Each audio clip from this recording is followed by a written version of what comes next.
The war between the kingdom and the demon tribe lasted for many years, but with the brilliant performance of a hero, the kingdom was victorious, and the war came to an end. The people cheered for the warriors who ended the war, and the man of the hour at this victory celebration was Lee Ji-ho. Quite a few titles were attached to his name: the hero from another world, the Dragon Slayer.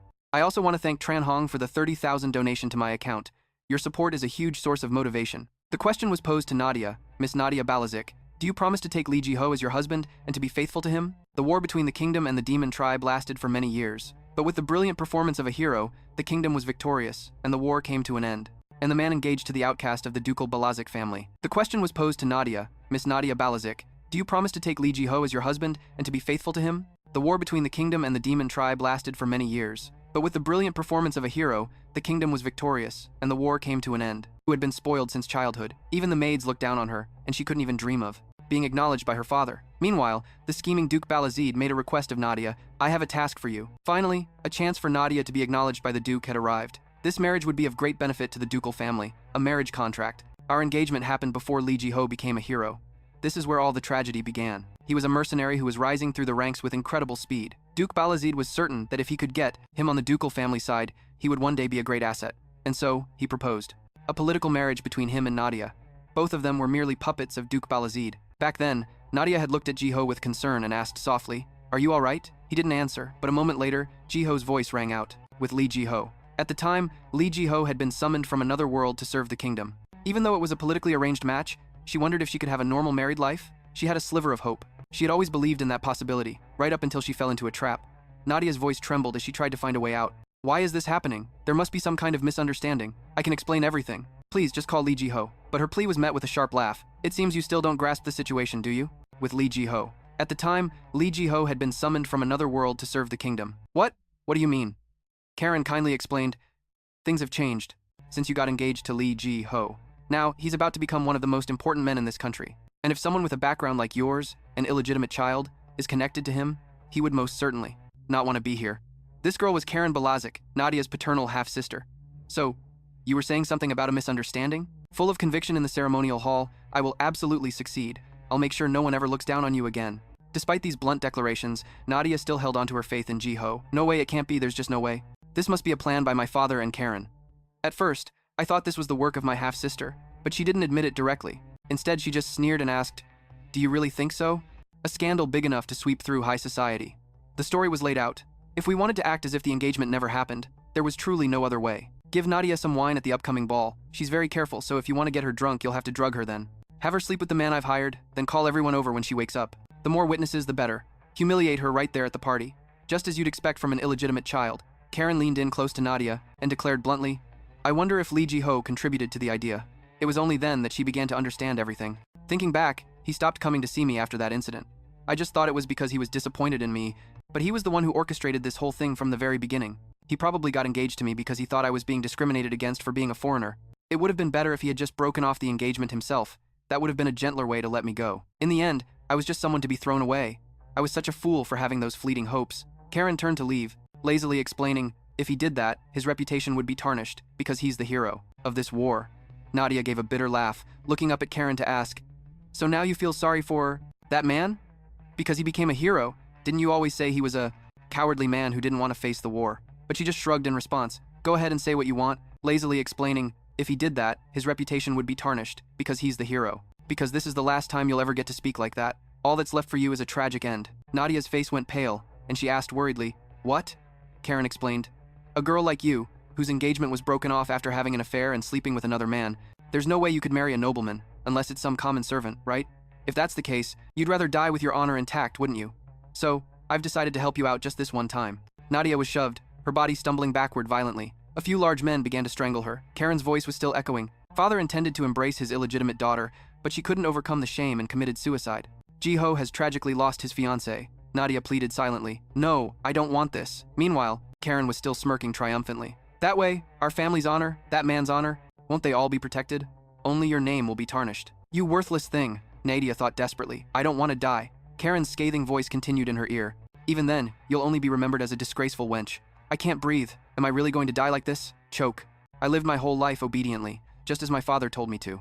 When I was little, my stepmother always had her eye on me, and I never had a single moment of peace. All the good things were stolen by my half-sister. Karen leaned close to Nadia and whispered, "Goodbye, Nadia. I'll miss you so much." In the end, I died at the age of 23 just like that. I really thought it was all over. The sky was clear, and the warm sun shone down as Nadia dazedly sat up and opened her eyes. I had returned to a day when I was 20, with no rope around my neck. How am I still alive? I clearly felt death enveloping my body in some hazy ritual. But here I am, opening my eyes in my room, wide awake like this. Even the room itself looks just like it did 3 years ago. It's an unbelievable thought, but have I returned to the past? Composing herself, she silently told herself to be calm. All right, if this is true, then God has given me a chance. Against a fiancé who was selfish until the day I died, and my half-sister, who always looked at me with a smiling face, and the father who cast me aside like a knight in a chess game. This is my chance for revenge. Nadia looked at her reflection in disbelief, lost in thought. If someone was given a second chance at life, what would they choose? To live for love, or to live a long and healthy life? As for me, a maid's voice suddenly rang out from behind, pulling Nadia out of her thoughts. What, you're awake? If so, you should have rung the bell. I couldn't clean the room because of you. A declaration echoed in Nadia's heart. I will choose revenge. That maid kept her insolent attitude. What are you doing? Why are you touching the mirror with your bare hands? You're getting it all dirty. Nadia quietly considered the situation. I was wondering if this was all just a dream. The irritated maid condescendingly scolded Nadia. Seriously, you don't even know something so basic. Finally, she came to one conclusion. Either way, it's clear I've returned to the past. Because of her, from 3 years ago, before I died because of Karen. I could still faintly hear her grumbling complaints that never faded away. Nadia glanced at her. She cleaned my room, and on the day of the ball where I died, she had smiled maliciously while handing me a glass of water, saying, "My lady must be thirsty." No, it was Karen's subordinate who gave me the wine. I drank what she gave me and then passed out. It was a random coincidence, or so I thought. At the time, I didn't realize I'd fallen into their trap, even while this maid was toying with me. But things are different now. I won't be fooled like that again. The maid asked irritably, "What is it? What's with that look? You got something to say to me?" However, she simply replied with a gentle smile, "It's nothing. Thank you for always cleaning my room. I'll be going now." The maid could only comply. Yes, something feels off. Did the atmosphere just change? Outside, the head housekeeper saw Nadia and spoke softly. "Oh, my lady." She looked at her and asked, "What is it?" The head housekeeper bowed politely and explained, "His Majesty the King has arrived to see the Duke. You must prepare to meet His Majesty." Nadia was briefly surprised before replying, "I wonder what His Majesty said to Father." "Perfect timing. I'll get ready at once." "Father?" The man, Duke Balazik, turned to look at her. "Nadia." She curtsied as she spoke. "Father, you summoned me." Duke Balazik scowled. "You're late!" She continued to explain. "I told the servant to prepare quickly, but the look in his eyes was as if he were looking at an insect. In the past, I was afraid of a father like that. I would tremble and act obediently." He didn't bother to argue further with Nadia. "All right, I have something to tell you, so listen closely. It's about this triumphal celebration, which is why His Majesty has visited our estate. I will have you and Karen serve tea to His Majesty, and during the celebration, there will be a ceremony to present a laurel wreath to Sir Ji-ho. You just need to agree to that excellent idea." Nadia obediently replied, "Yes. His Majesty was here because of the Kalai expedition's triumphal return. The triumphal celebration has a long-standing tradition where a woman of marriageable age presents a laurel wreath to the celebrated hero, which signifies a confession of love. The problem is that one of the individuals being honored in this celebration is from the southern faction and the hostile northern faction." Nadia thought to herself, "So, Father wants me to present the laurel wreath to Li Ji-ho. He must want to change the main focus of the celebration. Li Ji-ho and I were once supposed to be married. Even if I refuse, Father wouldn't accept it. So I need a plan to get away from both Father and Li Ji-ho." Lost in thought, she arrived where Duke Balazik had instructed. "Open the door." The two of them bowed slightly as they entered. Karen at one side furrowed her brow in annoyance at the sight of Nadia. Duke Balazik entered and addressed the Emperor. "It is an honor to see you, Your Majesty." He smiled. "Duke, I've been waiting for you. Please have a seat. You must already know why I've come to see you, right?" At these words, Duke Balazik simply joked. In reply, "How could I possibly know, Your Majesty? I can't read your mind." The Emperor, not standing on ceremony, explained carefully. "Honestly, Duke, to think you're still feigning ignorance. The Kalai expedition has requested a triumphal celebration." Duke Balazik remarked as he lifted his cup. "Considering their efforts, they certainly deserve to have a celebration. We should grant their request." Unexpectedly, the Emperor slammed his hand on the table in frustration. "That's not the issue. Look who's in that expedition." The teacup was knocked over, and its contents spilled across the floor. The Emperor's voice continued to ring out. "Among the expedition's commanders isn't the one with the greatest merit a descendant of Winterfell from the north, who are our sworn enemies. If this celebration is held, that man will receive the most attention. If that happens, those northerners will be ecstatic. So how can you be so nonchalant?" Hearing this, Duke Balazik finally presented his point of view. "If it's about that matter, Your Majesty need not worry. I have already arranged for the star of the celebration to be someone else, and I have a plan to put those northerners in their place." The Emperor eagerly demanded, "Is that so? Tell me at once." Nadia sat quietly to the side, her mind racing with calculations. "I can't just accept Father's proposal at face value. The fact that the northern lords will be displeased is not out of the question, Duke Balazik's declaration. All right, let's tie him down with a marriage. Your Majesty, please use your authority to make Count Winterfell marry. The bride just needs to be a southern noblewoman, and that way we can prevent the northern lords from forcing him to marry one of their own daughters. At that moment, Nadia started thinking. Hearing those words made me remember the past. After Li Jiho and I were married under the guise of compensating the expedition, Marquis Winterfell also got married. Naturally, his wife was a lady from a family my father had recommended to His Majesty. Rumor has it that she couldn't stand the coldness of Duke Winterfell, which was like 1,000 daggers, and she ran out in tears. It was only the daughter, hurt by my father's scheme, who was pitiable. Nadia's hand brushed against the tray, and she froze. A bold idea flashed in her mind. Wait, if I say I'll play that part, along with getting revenge for my past life, could I avoid marrying Li Jiho? No, don't be rash. Right now I have no reason to say that. The Emperor remarked upon hearing Duke Balazid's proposal. That is a fine idea, but who would send their precious daughter into the enemy's den? He replied, Your Majesty, you underestimate the loyalty of your subjects. If they are loyal vassals, they would of course marry off their daughters for the good of the nation. Nadia couldn't help but smirk. Perfect timing.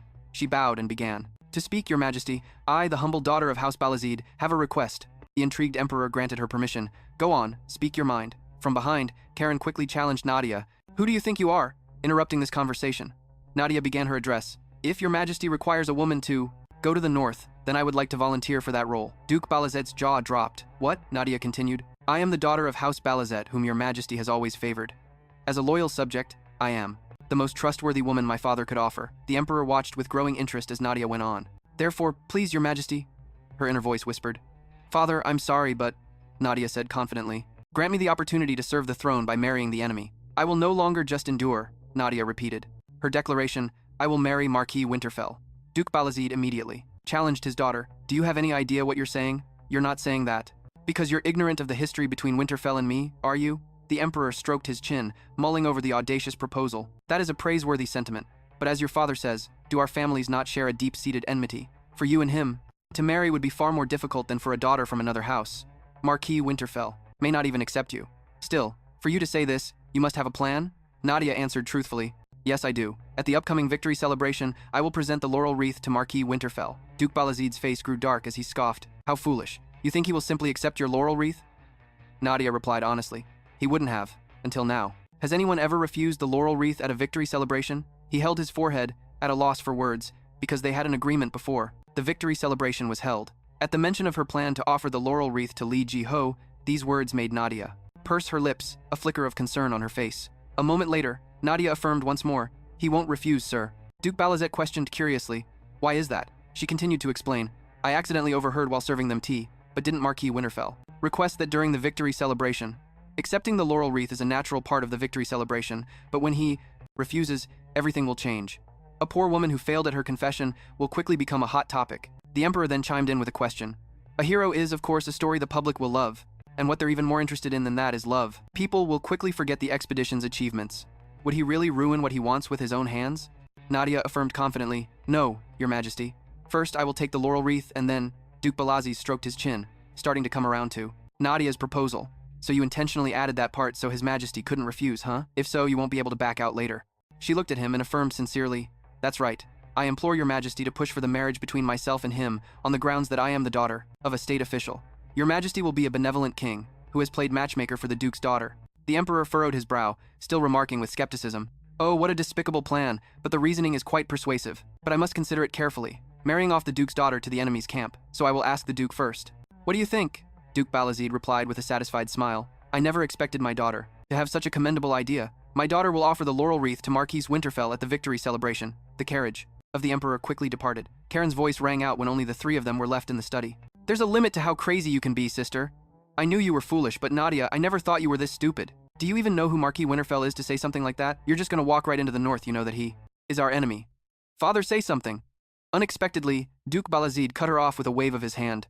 That's enough. This is not a matter for you to interfere in. Explain yourself, Nadia. What on earth were you thinking doing something like this? I'm sure I made your role perfectly clear. Are you saying you intend to defy my orders? Nadia knew one thing clearly, even with permission. From His Majesty, if she couldn't convince her father, the situation would be reversed. The outcome had to be decided now. I don't want to marry a stranger of foreign descent, even if he's only half. But I still have the blood of the Balazid family in my veins. Duke Balazet asked back coldly, Is that the only reason? For the sake of your trivial pride, you want Marquis Winterfell to be honored in front of the public. From His Majesty, If she couldn't convince her father, the situation would be reversed. The outcome had to be decided now. Nadia silently bolstered herself. Don't be afraid. Do you want to live like a knight on a chessboard again? What? Nadia continued to explain. The important thing is that we have to prevent a rebellion, isn't it? Yes, that's why I tried to steal the spotlight from this victory celebration. Duke Balazik pressed further. And so what if you did? Nadia thought to herself. As expected, they're the villains. This explains why father is so sensitive about the North's honor. It's no exaggeration to say that the current royal family is a puppet of Duke Balazik, the very tower that father has built. A position so powerful it can control even his majesty. But at the same time, it's the most dangerous in a chaotic situation like this. There are many precedents of local lords rebelling. My father feels insecure. Our position is being threatened by them. I have to press on the point my father fears most. Nadia organized her thoughts and said, even without this victory celebration, they're still secretly building their influence, aren't they? That's why we shouldn't be so obsessed with honor. What's important is to monitor them quickly, even if just for a moment. To do that, this victory celebration is the perfect opportunity. It's like giving a thirsty beast a sip of water before tying a leash around its neck. If I marry him, I can quickly keep tabs on the North's movements, and thanks to me, father will earn a noble reputation for his sacrifice. Your position will become even more secure. Please, let me do this for our family. Duke Balazik tapped his fingers on the table. He knew full well that her words made more sense than anything. This expedition turned out differently than I predicted. Because those northerners showed goodwill, I was forced to hold this victory celebration. But if Nadia becomes Winterfell's wife, I can quickly learn of their movements through her, as someone close to him. It's also a surefire opportunity to plant a spy. I understand. Go ahead and do as you wish. Karen, who was standing nearby, immediately threw a fit. Father, are you really going to marry her off to the north? What about Lee Ji-ho? She already decided to marry him. He cut her off. Silence. We can just find him another fiancé. Hearing this, Karen could only bite her lip in defeat. Duke Balazik continued to question Nadia. All right, Nadia. So what is it that you want? I know you aren't doing this just for my sake, so spit it out. What do you hope to gain from this sacrifice of yours? Nadia thought to herself. You're all completely fooled. I just need to get past this one question. What I want is freedom. One day, you'll bring down Winterfell, won't you? If that's the case, then just make me a wealthy widow. An unmarried woman will be criticized by society, but a widow or a divorcee will not. Even if I don't remarry, I won't be pawned off by our family again. I won't be bound to anyone. I just want a peaceful life. Can you draw up a contract for me? He gravely considered her proposal. The door to the study remained closed for a very long time. Nadia was now walking down the corridor. Thoughts blossomed in her mind. The deal was a success on the very first day. By returning to the past, I avoided the engagement with Lee Ji-ho. That wicked maid was punished. It really wasn't me. Believe me, please. So noisy. How dare you touch the young lady's belongings? I didn't steal anything, please. Nadia was the one who did it. Karen's cronies were also kicked out. Now I finally have a chance to make it on my own. She considered it to herself. It'll be a long time before I can get my revenge. I have to make a more thorough plan for the future. While I was planning the destruction of the ducal Balazik family, the victory celebration was already upon us and proceeded quickly. A solemn soldier announced, My Lord Marquess, we have finished preparations for the victory celebration. Please lead the way. Glenn replied curtly. Let's go. Nadia looked around and silently observed the fluttering flower petals. To celebrate the expedition's triumphant return, the spectators cheering for their parade were no different from my past life. From the outfit I was wearing to my makeup, and even the seat reserved for the guest of honor, for the nobility to sit on. If I don't intervene, everything will unfold just like in my past life. At that moment, Karen's voice rang out again, cutting through her thoughts. Honestly, if you touch that jewel and it gets scratched, what am I supposed to do? I'm only letting you borrow it because father ordered me to, but as soon as the victory celebration is over, I'm putting it right back in my jewelry box. Nadia didn't reply, but inwardly, she was incredibly irritated. She thought, you're lending me my own mother's memento? How ridiculous. In the past, I'm sure I would have cared about what others thought to please them, but now a brat like her is no longer important to me. I am definitely getting out of here. Just then, Duke Balazik raised his hand to signal a stop. The expedition is about to arrive. Nadia, get ready. Present the laurel wreath to Glenn Winterfell without making any mistakes. She moved obediently, replying with a simple, yes. There was only one difference from the victory celebrations I had experienced before. The recipient of the laurel wreath I made was now Marquess Glenn Winterfell. Nadia stood looking in that direction. Her eyes were fixed on one spot, silently judging the person behind the Marquess. Ji-ho's figure appeared behind Glenn. Nadia was sure it was Lee Ji-ho, the one who was originally supposed to receive this laurel wreath, my ex-fiancé. Even though it wasn't an engagement based on love, I thought we had a good relationship, a good one with each other. But those vile words echoed in her head again. If you want to pretend this engagement never happened, then this is the only way. Give Nadia a drink at the ball this time, because she's very cautious, so if you want her to get drunk, you'll have to drug her. Let her sleep with the hired man and call everyone over when she wakes up in a disgraceful state. At the ball, what else can you expect from an illegitimate child? Didn't you know Lee Ji-ho was the one who suggested it? It made the current Nadia wonder if that was the reason her heart was wavering like this now. Just then, the emperor began his proclamation. I will acknowledge your great service and bestow honor upon you. The reply was an oath. I offer the honor of this victory to your majesty. The emperor spoke up. I hear that on this expedition. Winterfell contributed greatly. It warms my heart to hear it. Glenn bowed politely and replied, "Forgive me, but that is just an exaggerated rumor, Your Majesty." His attitude pleased the Emperor. "You certainly know how to be humble. Looking at you reminds me of Marquess Winterfell. He was also a very outstanding knight. It's truly a matter of pride to be called the next in a great line. Your father, who is bedridden, would surely be delighted to hear of your accomplishments." Nadia, standing to the side, heard every single word clearly. She felt uncomfortable for him. The most sensitive topic for Marquess Winterfell was the previous Marquess, but he brought it up himself. The Emperor continued his offer. "I must reward your family," and Glenn remained humble, replying, "Your Majesty, your understanding of my loyalty is reward enough." He walked away, leaving him with a faint smile. Such very serious young people. The triumphal return ceremony officially began with the declaration of His Majesty. This is a place to celebrate the heroes who led the war to victory in the Kalai expedition. But he brought it up himself. The Emperor continued his offer. "I must reward your family," and Glenn remained humble. After the declaration, the noble families continued to greet each other, and Duke Balazik was the first to approach Marquess Glenn. He responded sharply, "I have inherited the title and am now the Marquess. If the Duke can no longer remember things, then perhaps you should slowly withdraw from your position and rest." Duke Balazik wasn't the least bit angered by this attitude. "It seems I have made a mistake. However, since the Marquess inherited a position beyond his means at such a young age, I'm sure you're still lacking experience." Glenn slowly questioned him. "Perhaps so. However, at my prime age, what could possibly be difficult?" Duke Balazik chuckled faintly. "Your spirited appearance makes me feel as if I am seeing the previous Marquess. I am very sorry about his accident. Now, I will present the gift prepared for the heroes. Nadia, come here." Nadia slowly moved toward the two men, and finally, it was my turn. I showed no particular expression, holding only a green laurel wreath in my hand.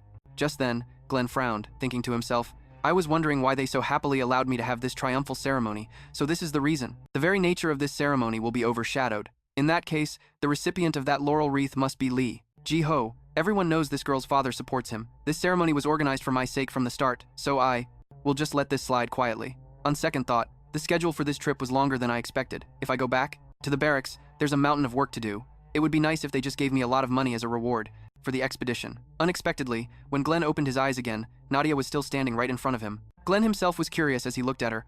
"Why is the lady of House Balazik in front of me? Is she nervous because of the crowd?" Finally, he spoke up. "My lady, it seems you're so nervous that you've mistaken me for someone else. Lee Ji-ho is the black-haired knight standing behind me, so for now, please, slowly make your way over there. I presume you were so nervous that you mistook me for him, Lady Nadia." At this, she corrected him. "I am not mistaken." Glenn couldn't help but feel confused. "Huh? What is going on?" Nadia smiled, offering the laurel wreath to him as she explained, "For a very long time, I have held Marquess Winterfell in my heart. Please accept my laurel wreath. The first time I met you, Marquess, I fell in love at first sight. You make me feel as though I could entrust my entire life to you." Glenn leaned closer, his voice several shades colder. "Lady Balazik, a woman who has come of age, presents a laurel wreath at here. Don't tell me you don't know what this means," Nadia thought to herself. "He's sharper than the rumors say. But yes, I know. I'm confessing to the Marquis right now," the Emperor added, urgingly.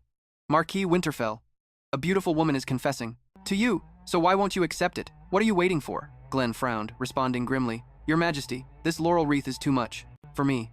I cannot accept it. I don't know how things turned out this way, but this isn't good at all. I can't let this affect me." Standing behind him, Nadia thought, although his reaction is just as I predicted, as expected, he won't accept it so easily. "Excuse me, but marrying me will also benefit." With no other choice, Nadia reached out and tugged on Glenn's sleeve. "If you are worried because I am of illegitimate birth, you can just accept this laurel wreath and not take any responsibility for me. First, I need to get public opinion on my side." Glenn himself did not expect this move. "Huh?" The people below began to whisper among themselves. "Why won't he accept the laurel wreath, Marquis Winterfell? Are you going to humiliate this young lady during the victory celebration? Are you going to stoop so low as to hurt her just because of your argument with the Duke?" Earlier, except Lady Balazik's pure love, the hand holding the sword tightened. He understood everything. So they were banking on the fact that I wouldn't be able to ruin the victory celebration with my own. Cornered, Glenn snatched the laurel wreath, turned, and walked away, leaving Nadia with a cold remark. "We will talk later, Lady Balazik." Though she was left behind, Nadia felt relieved. "I did it. This means I can definitely change the future." As night began to fall, Duke Balazik commented with amusement, "Nadia, today you did very well." The look of utter shock on that guy's face was so satisfying. Now he has no choice but to accept. Nadia smiled faintly, politely, relieved. "I did it. This means I can definitely change the future." As night began, "I have something to say to you." Nadia stared in disbelief at the person before her, thinking, "Sir Ji-ho?" Duke Balazik crossed his arms and asked, "What is it? You must be tired from your long journey. Why don't you go home and rest?" He replied curtly, "Because I have something urgent to ask you. Regarding the laurel wreath at today's victory celebration, I was clearly told that Lady Nadia was going to give it to me. What happened?" Nadia glanced at his displeased expression. Honestly, father, you didn't tell him beforehand? Duke Balazik explained nonchalantly. Well, things just happened to turn out that way. It was all very rushed, so I apologize that I couldn't inform. I will find you a better marriage match, so don't be too concerned about. But Ji-ho was not pleased, raising his voice. I didn't come here to be offered another fiancé. What on earth was the reason for changing the plan? Duke Balazik clutched his head in exasperation and explained. There was a reason for things ending up this way. This isn't the time or place to talk about it, so I'll be leaving first. Ji-ho frowned, still stubbornly refusing to let it go. How outrageous. It was clear that his attitude before the expedition had made Duke Balazik furious. So what am I supposed to do now? The triumphal ceremony is already over, Ji-ho stammered hesitantly. Well, the Duke then placed a hand on his shoulder reassuringly. Anyway, it was my fault for not telling you in advance. I will make it up to you later. Do you understand what I am saying? Ji-ho pressed his lips together tightly, avoiding Duke Balazik's threatening gaze. He quietly gave a short reply. Yes, I understand. After having dealt with Ji-ho, Duke Balazik then turned to his two daughters. Nadia, Karen, let's head back now, they replied in unison. Yes. Nadia slowly walked towards the carriage, but she could not help herself, and looked back, and then she saw Ji-ho's unreadable expression, which made Nadia pause and think, why did he have an expression like that? Never mind, this is not my business anymore. You were the one who betrayed me first. At the Winterfell estate, Glenn let out a tired sigh. The secretary stood at attention and reported, they say that if just 3 people gather on that street, news about the triumphal ceremony. Why did he have an expression like that? Never mind, this is not my business anymore. Nadia, Karen, let's head back now, they replied in unison. Yes. Nadia slowly walked towards the carriage, but she could not help herself. Nadia, Karen, let's head back now, they replied in unison. Yes. Nadia slowly walked towards the carriage, but she could not help herself. Is not this a letter from the royal family? They were roundabout, but the gist is they just want you to marry her. If you do not, you will really be forced into this marriage. He wearily covered his face and mumbled in reply. Glenn then dejectedly explained, that is right. If I refuse until the end, I will become someone who defies an order. That is outrageous. What did the Marquess do to deserve this? Did not you also participate in the expedition this time? On top of that, a huge amount of military support was all covered by the territory's taxes. And yet they still suspect you. Glenn continued for him. Duke Balazik is the one who stirred up that suspicion. He wants to stamp out any possible signs of rebellion. The northern region of the Winterfell territory was not originally part of the kingdom, but it was reclaimed 100 years ago. The south and the north, where there are many cultural differences, do not get along easily. The northern army protects the northern borders from monsters, and although they have brought peace and prosperity to the south, the southern nobles see the northerners as barbarians and look down on them. Meanwhile, the Count and Countess of Winterfell had an accident because of someone's scheme. Among the suspects, the most suspicious one is Duke Balazik. Duke Balazik? But that duke's daughter presented the laurel wreath to Marquess Winterfell. Glenn continued explaining, there are 2 reasons he is pushing for this marriage. First, to prevent the northern lords from forming a marriage alliance. Second, to plant a spy right in the enemy's camp.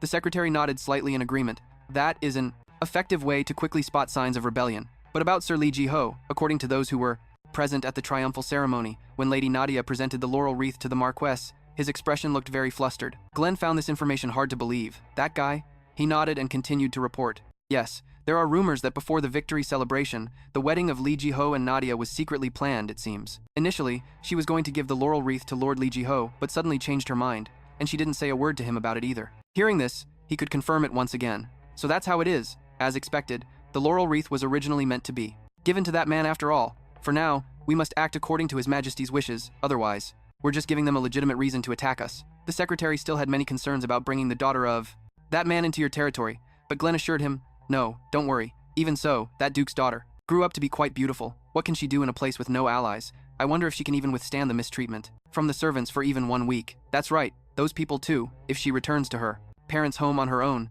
they won't be able to blame us. In the end, the marriage between House Winterfell and House Barath took place. The wedding was held in the Winterfell territory, and the engagement in the capital. After all the minor formalities were quickly settled, a party was held to celebrate the union of the 2 families at the Baratheon estate. The nobles mocked me. What's this about marrying into House Winterfell? Look at her expression. She's completely shameless. Father was very pleased with this, but I had no time to mind them, because Nadia's attention was focused entirely on Glenn. Lord Marquess, it is time for the dance. Let's head that way, because right now I am a naive young girl, madly in love, so my eyes are only on this man. Nadia was dancing with Glenn, yet she never stopped calculating. I sensed it during the victory celebration, Marquess Winterfell's strong suspicion towards House Balazik. Therefore, with this man, the first step is to appear completely harmless in his eyes. His hand tightened on her waist. They were suddenly very close, and Glenn's question came out. What on earth are you thinking? Nadia hesitated for a moment before responding with a devastatingly effective attack. Well, I was just thinking about how handsome Glenn is. He frowned, disgust written all over his face. You're already calling me by my first name. I don't think our relationship is quite there yet. Or close enough for that. Call me Marquis Winterfell. To his surprise, Nadia just beamed and replied, I understand, Glenn. The air between them suddenly went still. He pulled his hand from hers, and Glenn turned his head and walked away, leaving behind a scornful remark. That smile. Just as I thought. I'm curious to see if you can even leave. The capital for the far north? We shall see. Nadia was left alone, the sound of whispers, filled with malice, rose around her. Look at her. How pitiful. She shouldn't have fallen for a northerner. You know, she's too embarrassed to even lift her head. But the truth was, Nadia was sighing in relief. Good. Go on and leave quickly. That's about as long as I can keep this forced smile up anyway. Soon enough, she was out on the balcony getting some fresh air. Nadia thought wearily, this isn't too difficult, is it? I've been forcing a smile all day. My whole body feels so stiff. Unexpectedly, a voice suddenly sounded from behind. A voice made her turn her head. Miss Nadia, so there you are. Confused, Nadia hesitantly replied, Sir Lee Ji-ho, is something wrong? What is this? Why is this guy? He slowly approached while he began to explain. I came because there's something I wanted to ask you, Nadia. Nadia was still curious. What is it you want to ask? I have nothing left to say to you anymore. Ji-ho didn't beat around the bush and asked her directly. Do you hate it that much, the idea of marrying me? Nadia froze for a moment, confused. Huh? Seeing her bewildered expression, he slowly began to explain. You're willing to accept a level of disgrace and humiliation that makes me think you'd rather be sitting among enemies. Do you really hate me that much? Ji-ho's expression baffled Nadia. I don't understand what you're talking about anymore. From the very start, the marriage between us was never a done deal. However, he bluntly cut off her attempt to correct him. No, I already heard from the Duke. He changed this whole thing. At his daughter's request, she replied gently. About that, I can't say anything more. Nadia's excuse only fueled Ji-ho's frustration. Are you saying I'm not even worthy of an explanation? From you? Because I'm a foreigner? Because you don't even know where I come from? This unreasonable attitude confused Nadia. Why on earth is he acting this way? He was the one who betrayed me first. From the very beginning, Sir Ji-ho didn't welcome this marriage to me anyway. He shot back almost immediately. When did I ever say that? Nadia didn't directly answer, but began to explain instead. I'm not a fool. You've always been concerned about being discriminated against as a foreigner. So isn't it true that you wanted to marry a noblewoman to change your station in life? Obviously not with a loser abandoned by the ducal family like me.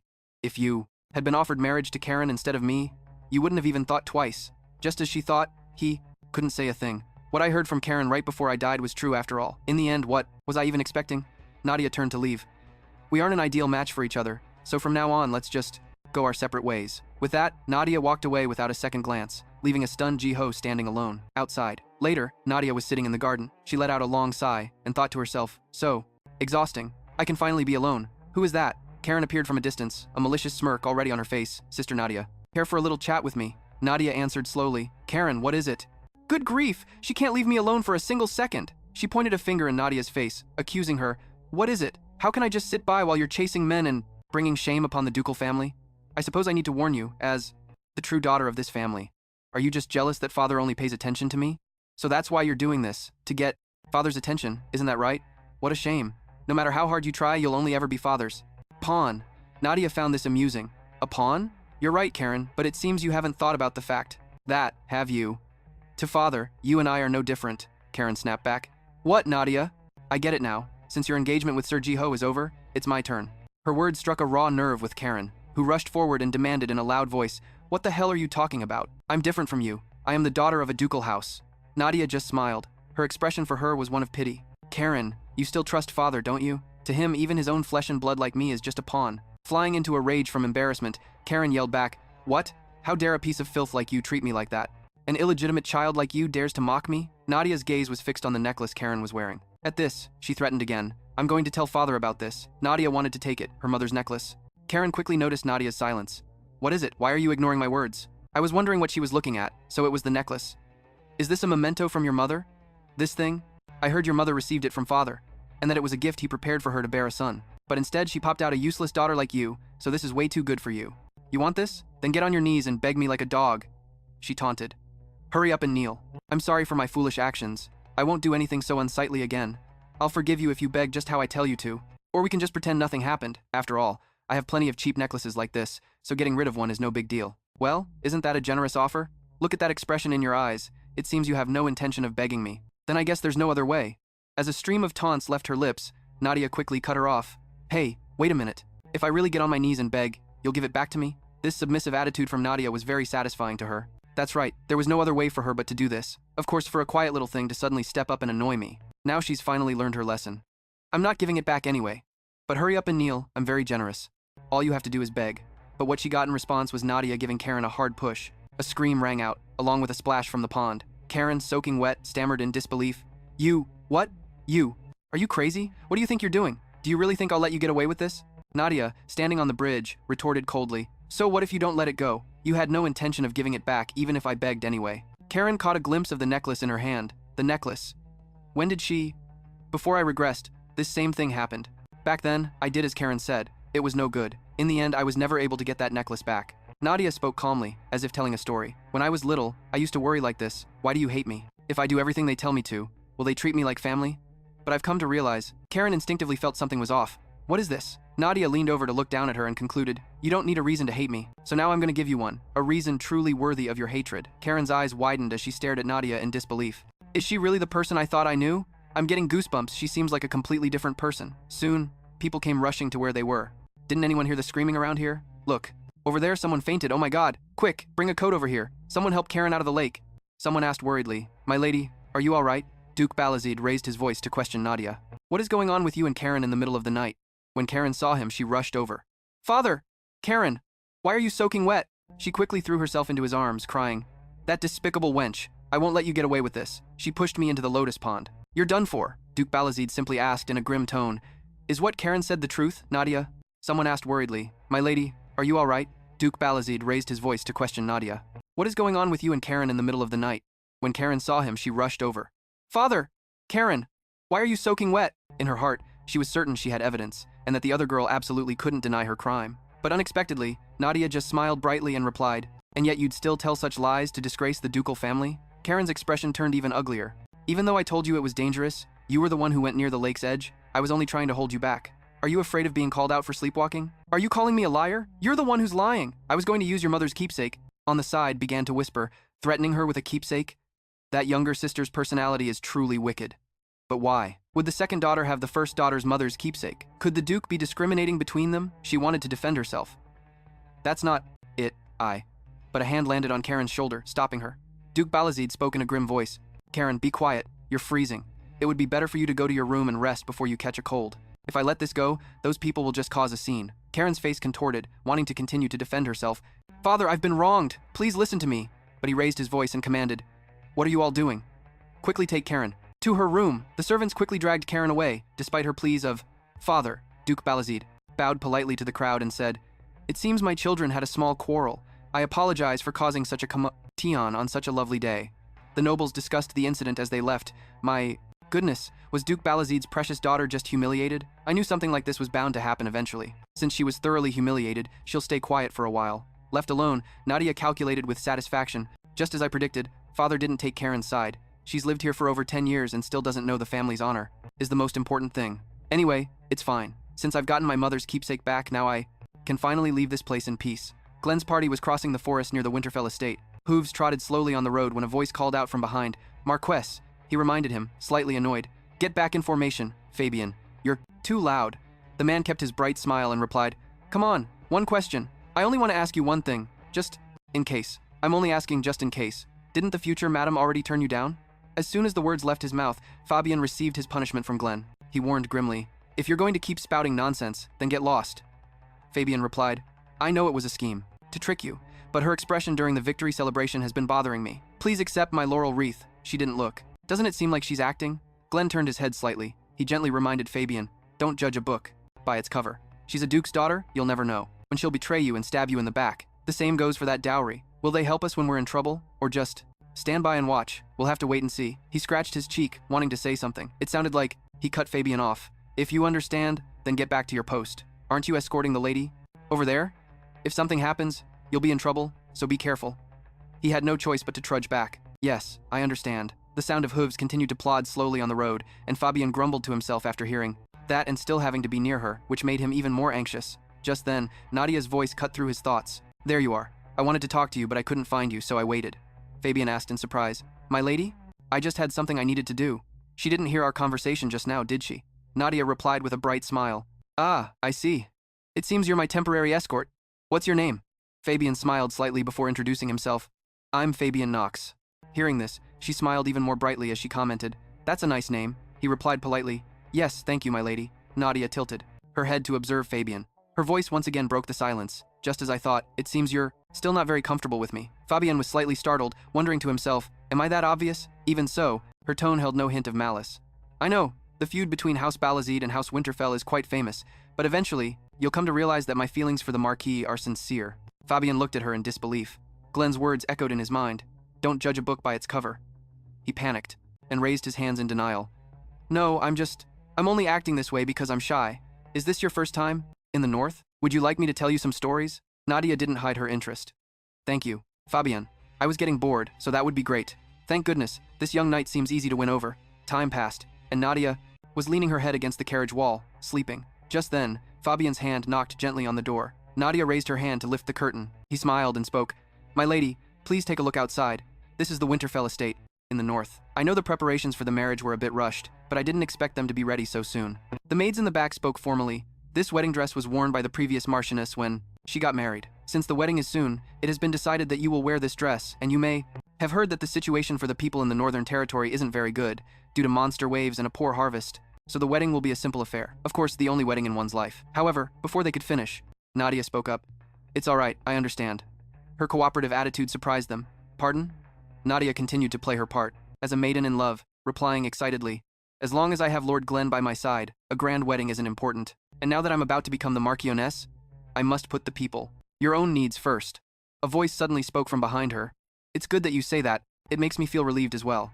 I hope that thought doesn't change. Nadia quickly turned her head, replying with a hint of surprise. Lady Grey Greenwood, what is she to Glenn Winterfell? Right now, the former Marchioness has passed away, and the former Marquis is bedridden. She's obviously the most powerful person in the house. She approached, continuing her remarks. This wedding dress suits you very well. When Glenn sees you, he'll be completely captivated. She politely replied to the woman, Thank you, my lady. I would be very happy if that were the case. However, Grey's gaze toward her began to turn judgmental. Let's see, it seems Glenn holds a grudge against you. Because of your father, right? Don't worry, you are very beautiful. That animosity of his will cool down eventually. I will help you so you can put it out of your mind. Just focus on opening Glenn's heart, Nadia wondered to herself. So this is what she wanted to tell me? Looking down on me because I'm not acknowledged by Glenn. Yes, I'll keep that in mind, my lady. She turned her head, leaving after having achieved her goal. I must be going now. Also, you know the wedding night is an important factor in winning your partner's heart, right? Be sure to prepare. These words made Nadia freeze. The wedding night. If it's about the wedding night, I thought there was no way we would spend it together, because he wouldn't even touch me. But what if he wants to sleep with me? Sleep together? After the conversation with Mrs. Grey, a few days ago, she had gently reminded me. You know, the wedding night is an important factor in winning your partner's heart, right? Be sure to prepare. Nadia sighed. My head just keeps thinking about it. An announcement rang out at their wedding ceremony as she entered in her wedding dress. Resplendent. Nadia thought to herself in confusion. Sleeping together. I've never even considered it. The priest continued reading the vows. And now I will read the wedding vows for the two of you. But Nadia was preoccupied with something else. We're going to sleep together after the wedding is over, right? The vow was read aloud. Groom Glenn, do you take Nadia Balazik to be your wife and vow to love her for the rest of your life? Glenn answered curtly. I do. She was thinking about what comes after, but would he even agree to it? The priest then turned to her, bride Nadia, as the partner of groom Glenn Winterfell. Nadia looked at the man before her and wondered. He hates me so much, but what if he wants to as well? What should I do? I hadn't considered that. The priest's voice rang out again, pulling her from her thoughts. Bride Nadia. Startled, she hurriedly answered. I do. The priest recited the rest of the ceremony, and now, the bride and groom will exchange a vow-sealing kiss. She was momentarily surprised. A kiss? I was so worried about the wedding night that I forgot. About the kiss. That's right. Sir Glenn can just pretend to kiss me, then I won't have to worry about the wedding night. But to her surprise, his lips truly captured hers. Glenn pulled back quickly, but the kiss was still enough to make Nadia gasp in astonishment. Ahem, the priest spoke. I now pronounce the bride and groom officially, husband and wife. Despite the fact that Nadia was still shocked by the kiss, he actually did it. As night began to fall, a worried Nadia paced back and forth in the room. What do I do? What should I do? It's almost time. Are we really going to go through with the wedding night? But he did kiss me for real earlier, so maybe. The door was violently pushed open, startling her. Greeting Glenn was Nadia's bright smile. Sir Glenn, you actually came? I've been waiting for you, my lord. What do I do? I can't back out now. He finally spoke, his voice unexpectedly cold. Don't get the wrong idea, Nadia Balazik. I will never have a child with a daughter of Balazik. I only came to tell you this. The door slammed shut again, and Nadia called after him. Wait, Lord Glenn!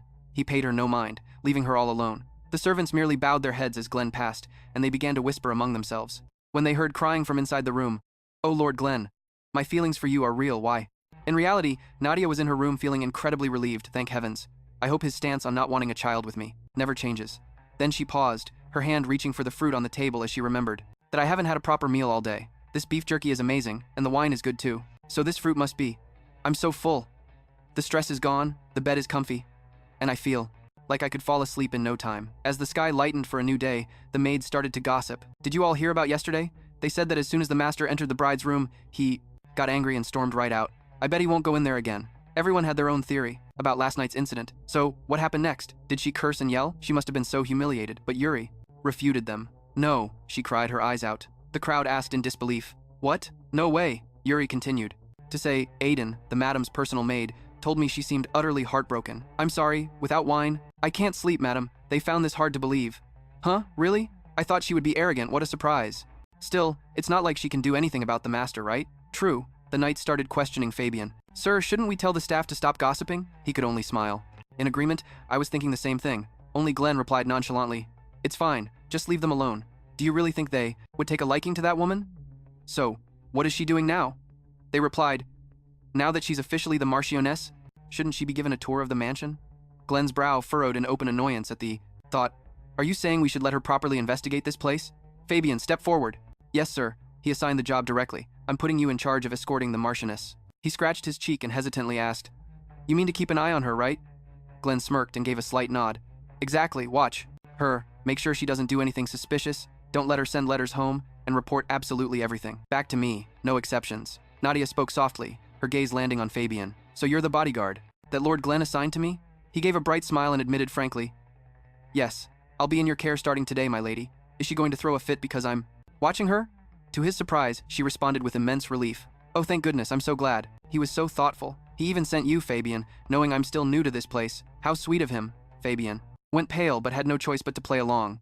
Yes, that's right. I'm here to surveil you, not escort you. I feel a little bad, so I'll just wait outside the door. Please take your time. She smiled in agreement and let him leave. I know. Nadia smiled, but inwardly she was certain he would be watching her all day. I suppose this is the best way to prove I'm not a spy. She turned to the butler. Golden, prepare the ledgers for me. Golden, standing beside her, bowed and replied succinctly, yes, my lady. As Nadia flipped through the pages of the ledgers, the atmosphere grew quiet. Only her trembling voice echoed. Golden. He replied politely, yes, my lady. Her hands trembled along with her questioning words. Why is there so much debt? I knew from my past life that the territory's finances weren't in good shape. But isn't this far too much? He slowly explained. Due to the natural environment of the north, there is little more we can do, my lady. A wave of monsters comes every few years. The land is barren, so we have no specialty products. And that also means there are no tourist attractions, right? Nadia asked curiously. Don't you all receive an annual subsidy from the royal family for subjugating those monsters? Then what is that subsidy even for? Golden continued his explanation. We have only been able to hold out this long thanks to that subsidy. Besides, that money also goes toward funding the Kali expedition, does it not? Hearing that, she slumped over and clutched her head. You all shouldn't get involved in any more expeditions. You probably don't realize just how expensive war is, he then explained. It's not as if we wanted to do so, but he was the one who enforced the military duty of the vassals. Hearing this, Nadia, instead of getting angry at the insult to her father, simply replied gently, I assume that person was my father. He stammered. Well, madam, what I meant was. Nadia leaned back lightly in her chair, calculating to herself, I intended to make money anyway. But I never imagined the debt would be this massive. In my previous life, how on earth did the Marquisate of Winterfell manage to clear all this debt? Gordon was silent for a moment before offering a suggestion. Madam, I have an excellent solution for you. But I never imagined the debt would be this massive. In my previous life, how on earth did the Marquisate of Winterfell manage to clear all this debt? She answered curtly. That's right. Golden's next words were incredibly bold. In that case, would it not be most beneficial for you to use your dowry to pay off the debt, seeing as the family is in such a difficult situation? Nadia stared at him without a word, thinking to herself, I knew it. I thought it was strange, for some reason. Why would they hand over the seal and the warehouse key so easily? Gordon smiled persuasively. The Marquis would be most appreciative of your help, would he not, my lady? He had no idea what she was thinking. To herself, I don't care that they want to keep an eye on me. I just want to sort out this financial mess first. However, no. Golden tried his best to persuade her. My lady, please reconsider. But it was then that Nadia began to present her case. My saying no does not mean I won't help the territory. Think about it carefully. If you look at the ledgers, you'll see the debt accumulates every single year. I just want to sort out this financial mess first. However, no. Golden tried his best to persuade her. My lady, please reconsider. But it was then that Nadia began to present her case. That is, not something we haven't considered, but unless we abandon the territory, it is unavoidable, is it not? What was that? Nadia cut him off by slamming her hand on the table. So first, we will improve the territory's policies, Golden asked in confusion. Policies, what do you mean by that?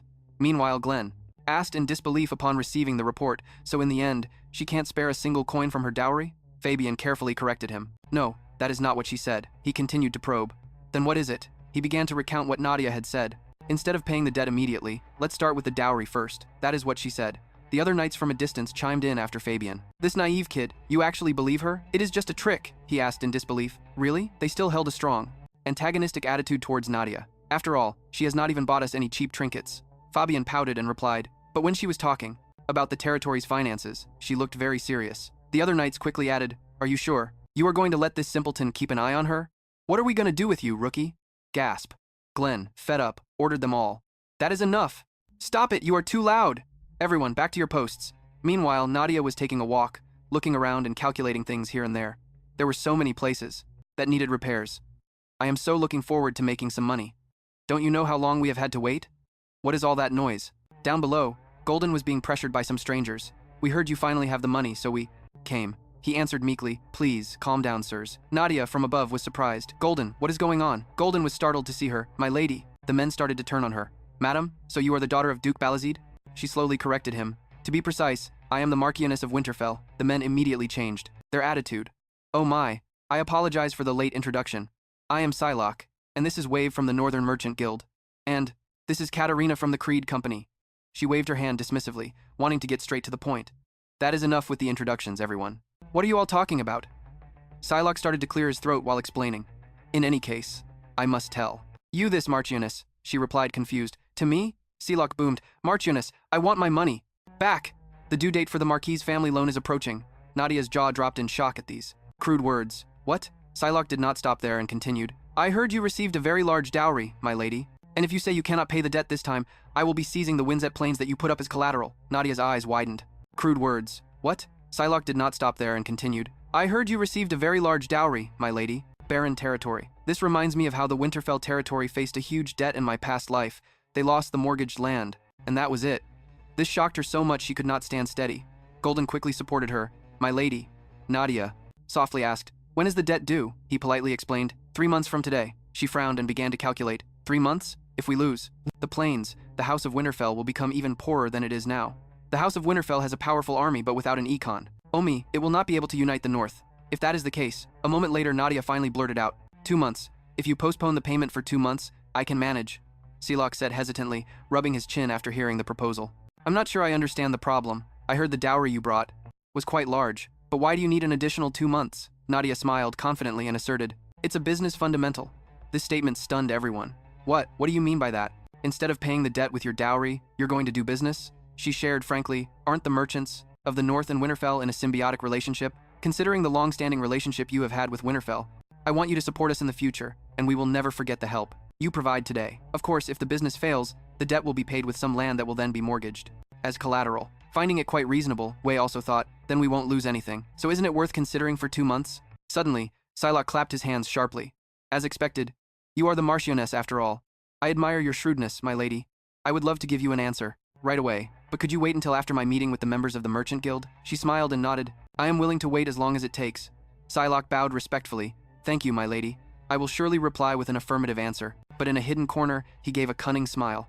You fool. Do you think those words will sway me? How can a little girl who grew up like a greenhouse plant possibly succeed in business? I'll take the best piece of land while those fools are waiting. After they left, Nadia breathed a sigh of relief. They're finally gone. Gordon frowned, looking at her worriedly. My lady, what was that business you were talking about? If we lose the land of the White Set estate, Winterfell will find out. Seeing his worried expression, she smiled reassuringly. Don't worry. I plan to pay back the loan by the original deadline. Godon was even more confused. Then why did you ask the merchants for that? Nadia replied calmly. I was just about to say, please invite those who offered to postpone the payment date for the estate. I have a few things I need to buy in bulk. Hearing this, Golden asked, a few things? Nadia answered steadily without turning her back. I told you, we're going to do business. However, not just anyone can be involved in this important business. We need those who trust Winterfell and are willing to wait to see the benefits of it. At the next meeting, Wei spoke hesitantly. So the business you mentioned, my lady, is an herbal tea enterprise. Extracted from the Green Prairie plant? Nadia replied, sitting primly. That's right, this business is guaranteed to succeed. Quay and Katarina's faces contorted. What is this absurd idea? The question is, what even is Green Prairie? It's an herb that only poor commoners drink, a worthless weed. Nadia smiled and tilted her head at him. Can you buy all of it on the market? Quay thought helplessly. And she intends to. Do business with that stuff? Then he carefully chose his words to refuse. Green Brie is very cheap, but we would need a large sum to buy out the entire market supply. Are you sure that will be all right? She immediately proposed a solution. What, she's gonna use her dowry for that? He almost choked when he heard. No, Is she really planning to use that money to buy something like Greenbrier herbs? She would be better off using it to buy a dress or some jewelry, at least then. It could be sold again as second-hand goods. What the hell is the butler doing? He's completely given up. She talked so big. I thought she would come up with a decent solution, but who knew it would be such a childish idea? Suddenly, Katerina gently called out to the Marchioness, "My lady, in my opinion, this business is not a good idea." She asked again seriously. "Why do you think so?" She got straight to the point. "The Greenbrier plant has no value, because there are tons of better herbs that can replace it. Moreover, if you consider the shipping and storage costs, it will be a huge loss." Indeed. Nadia gently set her teacup on the table and said, "I think you all have misunderstood something. The reason we are here is not for a discussion. This is about a commission. I will pay the two of you a higher brokerage fee than usual, so you two will not suffer any losses." Quay and Katerina exchanged a look, and in the end, they helplessly conceded. "In that case, I will contact merchants across the continent and ensure that no problems arise with securing the materials." Having achieved her goal, Nadia couldn't help but look pleased. "All right, I'm counting on you two. I want to buy up absolutely everything, even the seeds of it." Time flew by, and 2 months later, the woman set her teacup on the table. "Glenn, I heard that child plans to use that useless Greenbrier weed." "Who is this elegant woman to Glenn?" "Lady Grey," she questioned in a cold voice. "Are you planning to just stand by and watch that girl start a ridiculous business?" Glenn paused, treating it as a normal occurrence. "That business is being funded with her dowry. I have no right to stop her." Even so, Grey did not back down. "Leaving the family's care to a child with no financial management experience? And you think that idea will make money? The debt deadline is almost here." Glenn slowly placed his pen on the desk. He reminded her with just one word, and she took the hint, not staying long. "I've said too much, but Glenn, you must know that I am thinking of this family's future." After that, Grey left, leaving the room to fall into silence. Glenn wearily rubbed his head. The debt deadline. Suddenly, from outside the door, came a loud noise. Gordon burst through the door, full of excitement. "Sir, have you heard the news?" He calmly stood up and asked. "What are you talking about?" he panted as he confirmed. "So you still haven't heard? We are saved. We don't have to give up Winkset anymore. It's all thanks to the madam." Glenn was frozen for a few seconds. "What?" On a day of pouring rain, in a village in the Northern Territory, a soft voice echoed from a small, cramped house. "Mom, it hurts so much!" The woman's face went pale. "No, your hand is... Since when?" The villagers began to whisper. "Oh my God, I heard that family's child also contracted the Black Death." The other person whispered, "It can't be just that family alone. It seems that in recent months, not a day has gone by that we haven't found dead chickens. They say it's not just our village, but the entire kingdom from north to south has fallen into chaos. When will there be a cure?" During their conversation, from a distance, someone came running. "Hey, have you two heard the news?" He hurriedly asked back. "What news?" The messenger's face was bright. "They finally found it. The cure for the Black Death is Greenbrier herbal tea. They said that was all it took to cure it. That's why, when the merchants heard the news, they rushed to buy the green brie herb, but someone had already bought it all up." Nadia stood up high, looking down at the bustling customers. "All right, everyone line up. There's still plenty left, no need to rush. Here's the green prairie herb." A woman from the town was incredibly grateful. "I was so worried we would just waste away like this, but thank you for selling it at such a cheap price." When something like this happens, the prices always skyrocket, making it impossible for commoners to afford. The owner chuckled happily. "It's all thanks to the Marchioness. She arranged everything so that everyone could afford it. That's because someone placed an order to supply green prairie herbal tea at a reasonable price for those in most urgent need. Trading or reselling the herb at a higher than normal price and hoarding it is illegal." The owner chuckled happily. "It's all thanks to the Marchioness. She arranged everything so that everyone—" "I'm worried the Southern Lords will accuse us of intentionally spreading the pandemic?" Nadia smiled nonchalantly. "That's highly unlikely, isn't it? Thereby minimizing the damage to the people." Even so, Quay spoke up with some concern. But my lady, if the North monopolizes the cure..." And so, as expected, the green brie sold like hotcakes, and thanks to that, the Merchant Guild was patient with the debt, and went into the green prairie business with me, which also brought in considerable profits, and the result could be summed up in one word: super profitable. Katerina held the money bag in her hand and smiled. 97,200 gold. This will be the end of House Winterfell's debt. And the Gridway Merchant Guild added, a total of 10,087 gold. That is correct. Psylocke couldn't believe the amount of gold Nadia had earned. Impossible. Did they really pay off the entire debt? Instead, they only authorized brokerage to those who were willing to wait for them to repay the debt. Suddenly, Nadia called out to him. "By the way, Sir Psylocke." Psylocke asked curtly, confused. "Yes?" She deliberately hinted at something. It was clear that things hadn't gone smoothly with the Merchant Guild members. "I was looking forward to your letter the most." Psylocke's pupils suddenly contracted.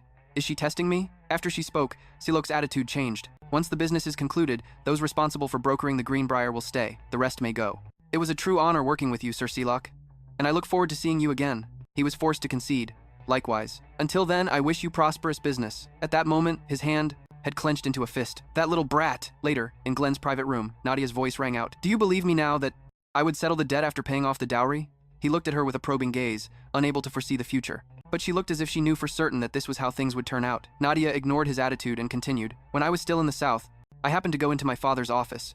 I saw a report from Lord Aaron when his illness was just becoming infectious. After seeing that, I predicted that the Black Death would spread throughout the kingdom. Hearing that, Glenn paid closer attention. So the cure is the greenbrier herb? All right. Nadia began her story. The handmaiden, who took care of me when I was young, was a gypsy. Every night, she would tell me about her experiences, one of which was about how to escape the disease that turns the whole body black and causes death. She smiled and thought to herself, of course, that's a lie. Hearing those words, Glenn froze for a few seconds. Then, he bowed his head and said seriously, I apologize for misunderstanding your intentions. First of all, I want to take this opportunity to offer my sincere apologies to you. Nadia felt incredibly relieved. Thank you, my lord. I really appreciate it. At that moment, Glenn finally opened up. I thought your idea of paying off all our debt after you earned money was a lie. But Nadia didn't let him finish, cutting in. Because my father is Duke Balazik? He didn't hide anything and answered bluntly. That's right. Why? Would you do something that benefits me? If your father found out, he certainly wouldn't be pleased. Nadia put on a pitiful face. Oh my, what have you been listening to all this time? I've told you many times, it's because I love you, Marquess. Don't you remember? Seeing her expression, Glenn unconsciously clutched his head. This love business again, he replied dismissively. Yeah, whatever. The House of Winterfell is out of debt thanks to you, so if there's anything you want, just tell me. Nadia's eyes immediately widened, not expecting him to say such a thing. I was also planning to say, don't scold me and just do what I say. But as expected, at that moment, she spread her arms and made a request. Then please give me a hug. Even Glenn was caught off guard by this. What? A hint of sadness flickered in Nadia's eyes. What's wrong? Am I asking for something too difficult? He hesitated, not hiding his surprise. It's not that, I just thought you'd ask for something else. Like for me to punish the servants who spoke ill of you, or for me to repay this favor someday. Nadia said as she took a few steps closer. If I did that, I wouldn't be fit to be a member of House Winterfell. As soon as she finished, she naturally wrapped her arms around Glenn. Then, Nadia shyly whispered, Aren't you going to grant my wish? Glenn looked at the small woman in front of him, thinking to himself, right, I can do something like this. He took the initiative and pulled Nadia into his arms, much to her surprise. Glenn didn't forget to savor the moment. Is that the scent of soap or perfume? It's so sweet. As Glenn and Nadia were enjoying the romantic moment, a voice came from outside. The person outside announced, My lady, it's time for your meeting with the supervisors. She secretly breathed a sigh of relief. Thank goodness. I was just wondering when I should let him go. And then, she turned to him with an apologetic smile. What a shame. I have to leave. Now, Glenn seemed a bit reluctant but nodded anyway. Okay, go on. Before she left, Nadia didn't forget to turn back and say, Thank you for granting my wish, my lord. In her heart, she was certain. He must trust me a little more now. Glenn said nothing, just quietly watching her leave. A few days later, Nadia pushed the door open and entered, asking, How is the work progressing? Is everything going smoothly? The redhead turned and called out, My lady. The blonde ran over with a piece of paper. Thanks to the double-entry bookkeeping method you taught us, the work has become much easier. Katerina and Quay were a little surprised. The double-entry bookkeeping method? He took the paper and read it over. We haven't quite mastered it yet, but tracking the cash flow has become much easier, since the spending and income data are recorded separately. Did you come up with this method yourself, my lady? Nadia waved her hand dismissively. No, I'm not that clever. I learned the method from a friend in a distant land. Quay looked a bit skeptical. A distant land? Regardless of where it came from, this method. That was wonderful too. She lowered her head and said softly, It's true. He really knew so many things. The memories suddenly came flooding back. Nadia had asked Jiho, Mr. Jiho, what's the kingdom you were born in like? He lifted his teacup and calmly replied, Where I'm from, both men and women receive the same education. That's a matter of course in my kingdom. She had been so surprised then men and women both receive a similar education? Jiho Unju explained, Yes, they use that knowledge for the jobs they will do in the future, and everyone seeks out what they truly want to do. The more she listened, the more Nadia's heart filled with longing. What they truly want to do, I wish I could live like that too. Jiho gently placed his hand on hers, whispering, Nadia, you are very intelligent. It's a shame for you to always live in the shadow of your father. I want to find an opportunity for you to develop your talents. That's what she had experienced in her past life. Every time they met, he taught me something new, and thanks to him, I was able to escape my old way of thinking. His knowledge also helped me perfect my plan for revenge after I was reborn. But after saying those words to me, he abandoned me to climb to a higher position. Lost in thought, Wave suddenly called out, My lady, you must be careful with that merchant, Silak. He's very greedy and cunning, he won't let this go so easily. Nadia waved her hand, her voice full of confidence. You two don't need to worry. Do you know what kind of person my father hates the most? It's people who don't pay their taxes. At that very moment, Duke Balazik furiously slammed the table, immediately. Go inspect all the businesses operating in the north for me, and don't miss a single one. The other person bowed and replied, Yes, your grace. He clenched his fist, seething, because that idea was so ridiculous. I allowed that girl to use her dowry to develop her business. I never expected her to actually succeed. Something is very strange. How could that have happened? Even if it's just a coincidence, is Nadia planning to betray me? No, I didn't even know that was going to happen. So how could she have planned it in advance? It must be a coincidence. The Winterfells benefited the most from that whole affair, and she just got lucky, this one time. The Winterfells will be drowning in debt again soon enough. Back at the Winterfell estate, every corner was luxuriously decorated. A voice remarked, "So, it looks like everything has been fixed up nicely?" Golden used a handkerchief to wipe away his tears. "Yes, it's all thanks to your business idea, my lady. You helped the family pay off all its debts, and even continued the renovations on the estate that had been delayed. We don't know how we could ever thank you enough." Nadia looked at him and smiled. "I'm so happy to see the Marquis' estate sparkling clean like this." In her heart, she secretly thought, "I can finally relax a little." With that, Nadia said goodbye to Golden and Fabian. "Let's head back to the office now." They replied in unison, "Yes." At that moment, a strong determination burned within her. "I had to work so hard, but the feeling of having my own job for the first time in my life is wonderful." Before she left, Nadia called Golden over. "I have something I want to give you. This is a special reward just for you, for serving as the butler of the Winterfell family all this time. Mr. Golden, I know that having to manage the family amid such tight finances must have been very difficult." He was stunned and quickly refused. "But my lady, I am not worthy of this. I don't deserve such a large reward. You should save this money for the future."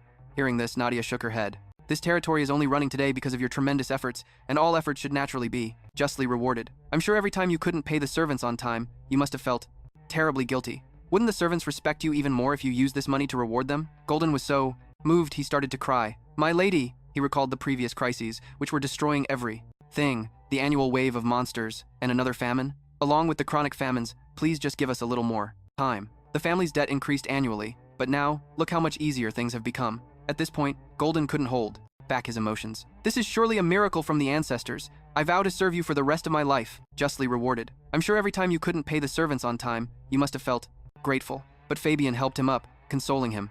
"Please, stop crying." Nadia kind of understood. The servants had, surely, placed more of their trust in me since my business became successful. In order for my plan to proceed smoothly, I have to keep building their trust. Grateful. But Fabian helped him up, consoling him. "Please, stop crying." Nadia kind of understood. The servants had, surely, approached and quietly explained, "A messenger has arrived, and by the color of the flag, it must be an urgent matter." Seeing his smile, she grew even more curious. "But Fabian, if it's so urgent, why do you look so calm? Do you already know what this is about?" Fabian froze, his eyes wide. "Well, a messenger with a red flag at this time of year usually means Count Antile wants to declare a territorial war with us." Nadia was a bit surprised. "A territorial war?" Nadia began to ponder. "The Antile territory is located to the south of Winterfell, an independent power, not part of the Northern Alliance, and not under my father's control. It's common for bordering territories to fight, but why does it look like those two are hiding something from me?" Suddenly, Nadia realized. "You said at this time of year, does that mean this happens annually?" She was left speechless. Judging by their reactions, I must be right. This damn place has no money or resources but has a crazy neighbor. Ha, what a disaster. Meeting Glenn, Nadia got straight to the point. "I heard there's going to be a war?"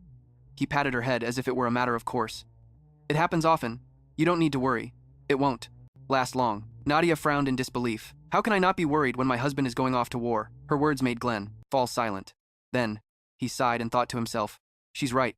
It would be weird if her husband was going to battle and she wasn't worried, but that only applies to normal situations." Fabian, who was beside them, spoke up to explain. "My lady, you truly have nothing to worry about." Her eyes grew wide with curiosity. "Why not?" He took the chance to boast dramatically. "The army of House Winterfell is the mightiest in the north. No, the mightiest in the entire kingdom. And furthermore, the Marquis of Winterfell is the strongest person alive. That tiny little Antile faction is nothing compared to us." Glenn coldly reminded Fabian to be quiet. Seeing how calm they were, Nadia also felt somewhat relieved. "I see," she thought to herself. "They don't seem worried at all about losing the battle. Look how confident they are. So, should I just start thinking about which piece of land to take? Wait a minute, if they win every year, where did all that land go? I thought House Winterfell only owned its own territory." At that thought, Nadia turned to ask Fabian, "Hey, didn't you say war happens frequently?" He was a little surprised. "Yes, that's right." A curious glint appeared in her eyes, which means we must have had plenty of opportunities to seize their territory. "So why?" Fabian suddenly became flustered, so Glenn explained directly, "Because they have a fortress. We always win the battles, but whenever the Antale forces sense they're about to lose, they retreat into the Thrice Fortress and hide." She tilted her head and asked, "Thrice Fortress?" She couldn't help but think, that sounds so familiar. Fabian angrily clenched his fists. "The Marquis is right. They're a bunch of dishonorable curs.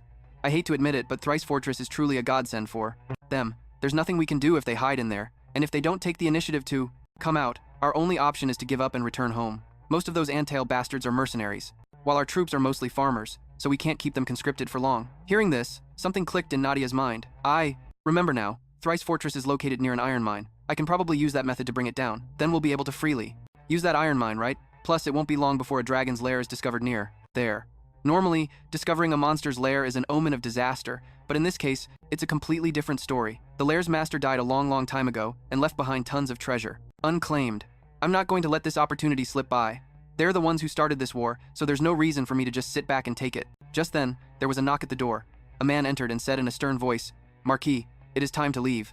Glenn stood up wearily. "Yeah, I'll be back soon." Nadia gave a slightly awkward smile. I know he's confident, but the way he said that makes it sound like he's just going out for a stroll. Glenn really is something else. Suddenly, Nadia called out after him, Glenn, please come back safe." He turned to look at her for a moment, then replied, "Of course." With that, Glenn left. After they were gone, Giska spoke up. "It seems the two of you have grown closer," Glenn replied without breaking his stride. "You think so?" he said with conviction. "Yes, I'm certain everyone would say so." Hearing that, he glanced over at Giska. He advised in a low voice, "You shouldn't trust her, my lord." "I understand." A beautiful woman whispering sweet nothings into your ear. "It would be strange not to be enchanted. But I urge you never to place your full trust in her. Surely you know the reason I say this." Glenn nodded wearily. "I know, but I'm still in her debt, so I can't treat her coldly. Don't worry, I don't trust her completely." Hearing this, Giska fell into step behind. "Into your ear? It would be strange not to be enchanted.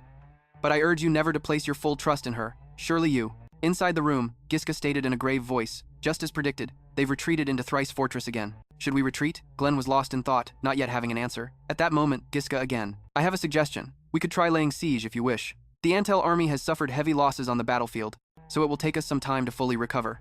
He silently calculated. "I'd very much like to, however." His worries made Glenn dismiss the suggestion.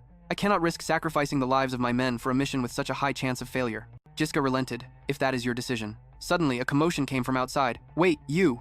"So it will take us some time to fully recover." He silently calculated. "I'd very much like to, however." "I have a suggestion. We could try laying siege if you wish. The Antel army has suffered heavy losses on the battlefield. Let's take a short break." The soldier's voice became even more panicked. "You're going to get us in trouble." "Ma'am, please just wait a moment." Glenn raised a hand to pull back the tent flap, and his eyes landed on a petite figure wearing a cloak. Her appearance made him start in surprise. Nadia. Suspicion began to stir in Glenn's mind. What is she doing here? Nadia calmly pulled back her hood. "It's been a while, Glenn. I missed you." Glenn was utterly astonished. "What are you doing here?" She smiled, ignoring his question. "I'm so glad to see you're safe." Glenn froze for a moment. "Didn't she just tell me to return safely a few days ago? I knew I would see her again soon, but I have no idea what she's thinking anymore. I know this thought of mine is ridiculous, but could she be?" Glenn remembered what Nadia had said. "How could I not be worried when my husband is about to go to war?" He guessed to himself that she was here because she was worried about him. Could it be? After who knows how long, Nadia still held a smile on her face. Glenn let out a helpless sigh. "No, that's definitely not it." He turned and gestured, "Come inside." The tent, now holding the three of them, fell into a somber silence. Glenn was the first to speak. "So?"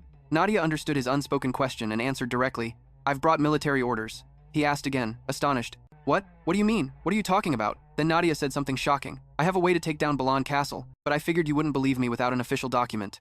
Glenn's mind started reeling. Perhaps she was never. How could I not be worried when my husband is about to go to war? He guessed to himself that she was here because she was worried about him. Shaking off the thought, he reminded her, "I'm sure you understand the significance of a military order during wartime." Nadia recited the law at a steady pace. "Any individual who deceives the army during wartime shall be executed." "I understand," she thought to herself. "Every word I'm about to say is true, so I'm not worried about being executed." Jiska finally spoke up. "Very well. Seeing you so confident, my lady, the strategy you propose must be one that guarantees our victory. So then, let's hear this wonderful strategy of yours." Nadia stood up with a smile, her strategy at the ready. "Thank you, Giska. I'll be brief. Build an earthen mound to the west, and dig tunnels to the north. The mound is just a diversion, so it doesn't need to be perfect. The important part is the tunnels. Place a large amount of gunpowder and oil inside those. Defeat them." Glenn seemed to think her idea of digging a tunnel was a good one, since our army couldn't breach the castle gate. Earthen mound to the west, and dig tunnels to the north. The mound is just a diversion. Nadia stood up with a smile, her strategy at the ready. "Thank you, Giska. I'll be brief. Build an scouted the other areas around the castle 3 times, but they all have quarries." Nadia caught on, her face brightening. "You don't need to worry about that. I once happened to learn about Balan Castle's weak point when I went into my father's office, because the stone on the north side of the castle is softer than elsewhere, so you won't have any problems." Still not convinced, Glenn remained skeptical. Many generations of House Winterfell have had headaches dealing with wars against Balan Castle. If we retreat now, we'll just face the same situation again. If what she's saying is true, Nadia added with conviction. "My father personally ordered his subordinates to find out the enemy's weaknesses, so this information is reliable." Giska frowned in annoyance. It's only natural for Duke Balazik to have that kind of information. But the lady is his daughter after all. In his heart, he seethed. I don't like her one bit. Noticing the malice in his words, Glenn reminded Giska, our strategies for sieging Balan have never succeeded. If she's so sure about this information, then isn't this a great opportunity? It wouldn't be hard to send troops to the north to check if the stone there is really soft. Giska was momentarily surprised, but still followed the order. Yes, my lord. He added another sentence. I don't think she'd dare bet her own life to deceive me. Nadia turned into an obedient puppy. Yes, I knew my husband would believe me. She was ecstatic inside. That's right, the enemy's weaknesses. So this information is reliable. Giska frowned in annoyance. It's only natural for Duke Balazik to have that kind of information. Balan have never succeeded. If she's so sure about this information, then isn't. Must stay safe. Please take good care of yourself. A few days later, Giska's feet froze on the battlefield. He frowned in disbelief. Really? I can't believe it. She wasn't lying, because Nadia's plan had succeeded. The wall has collapsed. Attack! And Theo trembled and begged. I already said I surrender! Marquise Winterfell, you are a nobleman. So don't you have any sense of a noble's pride? Even though I'm your prisoner, I am still a nobleman, so follow the code of the nobility. A murderous glint appeared in Glenn's eyes. Pride? Code? It hasn't even been half a year since the Winterfell army returned from the Kalai expedition. As a nobleman, do you feel proud?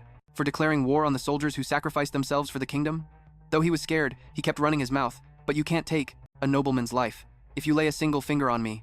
Suddenly someone called his name, Count and Theo. You are right. And Theo looked disdainful. What is a woman doing here? Nadia removed her hood and smiled, and continued, even though we won the battle, we cannot take your life. How about this? What do you think of a story where for declaring war on the soldiers who sacrificed themselves for the kingdom?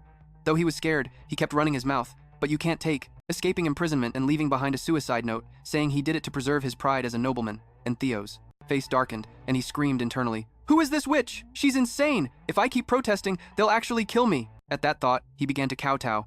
Please don't kill me. As long as you let me live, I'll give you anything. Just what you've been waiting for. Nadia presented a piece of paper. This is a non-aggression pact, meaning a treaty of not invading each other. Sign here, and we will spare your life. Antail's body trembled uncontrollably as he stammered. You've already prepared these advantageous terms. First, the Antail family shall not take any military action against the Winterfell family for the next 3 decades. Second, the Antail family will be responsible for paying 10,000 gold coins for the damages caused by the war. Third, the Antail family will permanently transfer ownership of the Reyna region, including the city of Balan, to the Winterfell family. Nadia added in a grim voice. Those 3 conditions are non-negotiable. What's taking so long? Hurry up and sign. The cheers of the crowd rang out. Let's put our worries aside and enjoy tonight's party. They chugged their beers and let out a satisfied sigh. Awesome, one person confessed. What a relief. Man, the war made me sick with exhaustion. The person next to him chimed in. That's right. Everyone started buzzing excitedly. Did you see the look on his face when we gave him the treaty? Who would have guessed that only the land in the northern region was the weak spot? And the one who told us that was the lady, right? The crowd cheered once more. So let's raise another glass to the lady. Drink. Glenn, sitting to one side, thought to himself. Last time, she helped pay off my debt, and now it's the war. She's really helped me through a lot of difficulties. He remembered when. At first I thought she approached me to be a spy for her family. So why? At this thought, Glenn turned to ask Fabian. I don't see Nadia here. Fabian, who was tearing into a piece of meat, replied, Yes, the lady. Earlier, the lady said she was tired and wanted to go back to her room to rest. Inside her room, Nadia was working. She sighed wearily. How? Am I supposed to tell him the location of the dragon's lair without arousing suspicion? Option 1, I saw the dragon's lair while taking a walk deep in the mountains where there's nothing around. Option 2, my ancestors told me in a dream. Both of those options sound completely unbelievable. Suddenly, a knock on the door confused Nadia. I already told them I wanted to rest. Who could that be? She called out, Yes, come in. But the person before her was none other than Glenn. Nadia asked curiously, I thought everyone was still at the party. Why did you come here? He replied calmly, You played a huge part in this victory. I think you should make an appearance before the knights. She nodded. In agreement, yes, you're right. Glenn held out his hand to her. Nadia was stunned by his action. Is he going to escort me down there? What's gotten into him? She smiled shyly. This is so unexpected, please don't worry about it, it's nothing. Glenn started the conversation. I heard from Fabian that you were tired and wanted to rest in your room. But you didn't look like you were resting just now. Nadia quickly explained.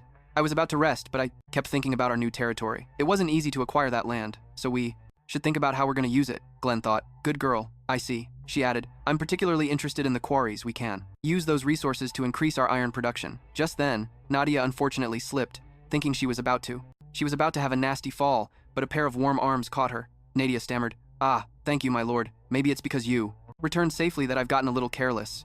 Internally, she was mortified. It's so embarrassing. How could I have slipped like that? But more importantly, his face was way too close. She quickly said, You can let me go now, my lord. Glenn finally snapped out of it. He said softly, Be more careful from now on. Nadia's heart felt like it would leap out of her chest. Just a moment ago he said he'd escort me, and now this. He's like a completely different person today. Arriving at the party, everyone there was having a great time drinking and telling stories.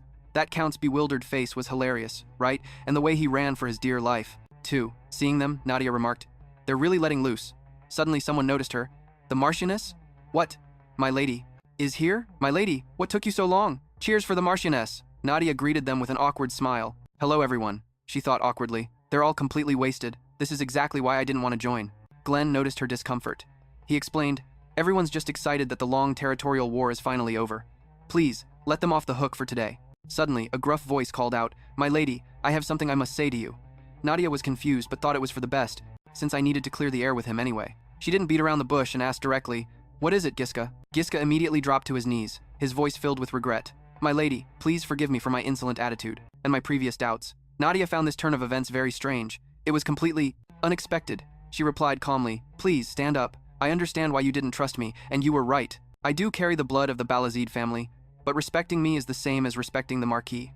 Your previous disrespectful attitude toward me brought shame upon the Marquis." Glenn spoke up in Jiska's defense. "Nadia, he only did so out of his loyalty." "Unexpected," she replied calmly. "Please, stand up. I understand why you didn't trust me, and you were right." But Nadia didn't seem to think so. "No, my authority is something I must establish on my own. I will personally decide on a fitting punishment for him." Giska bowed his head remorsefully. "Yes, my lady. I realize the gravity of my mistake, and I will accept whatever punishment you deem fit," she warned with a sharp tone. "It will be quite difficult for you to endure this punishment alone, but if someone shares the punishment with you, it will be much easier." The people in the room looked at one another with confused glances. "Share the punishment?" Fabian turned pale. "Is she really going to punish him? I never thought she would go this far." Nadia proposed playfully. "Your punishment is that everyone here must drink 1 glass of alcohol, but everyone must drink, no exceptions." They all froze when they heard that. "Huh?" Then everyone's faces lit up with joy. "We've been tricked by her ladyship. I didn't realize the Marchioness had such a sense of humor." She was also excited. "I'm glad everyone seems so excited. Could you bring out what I requested?" The maids took their cue and immediately brought out numerous barrels of liquor that had already been prepared. Everyone was shocked when they saw them. "My lady, this seems like it might be a little much, and every single barrel is vodka," Nadia reminded them cheerfully. "I did say this was a punishment, didn't I? Commander, I'll pour you the first glass myself."